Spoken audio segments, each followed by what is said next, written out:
আগামী ২ জুন জাতির উদ্দেশ্যে ২০২৫-২৬ অর্থ বছরের জাতীয় বাজেট উপস্থাপন করবেন অর্থ উপদেষ্টা ডক্টর সালাউদ্দিন আহমেদ। বৃহস্পতিবার ২৯ মে এক সরকারি তথ্য বিবরণীতে এ তথ্য জানানো হয়েছে।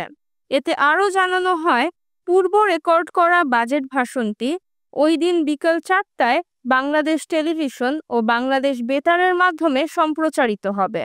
এছাড়া জাতীয় বাজেটের ব্যাপক প্রচার নিশ্চিত করার জন্য সমস্ত বেসরকারি টেলিভিশন চ্যানেল ও রেডিও স্টেশনগুলোকে বিটিভি থেকে ফিড গ্রহণ করে বাজেট ভাষণটি একই সঙ্গে সম্প্রচার করার অনুরোধ করা হয়েছে। জানা যায়, আগামী বাজেটের আকার নির্ধারণ করা হয়েছে ৭,৯০,০০০ কোটি টাকা, যা গত অর্থ বছরের তুলনায় ৭,০০০ কোটি টাকা কম। অর্থ মন্ত্রণালয় ও পরিকল্পনা কমিশনের ভাষ্য অনুযায়ী, ব্যয় সংকোচনের মূল কারণ আইএমএফের শর্ত পূরণ, অপ্রয়োজনীয় প্রকল্প বাদ দেওয়া এবং রাজস্ব ঘাটতি নিয়ন্ত্রণ। জাতীয় সংসদ না থাকায় এবারের বাজেট টেলিভিশনের মাধ্যমে উপস্থাপন করবেন অর্থ উপদেষ্টা।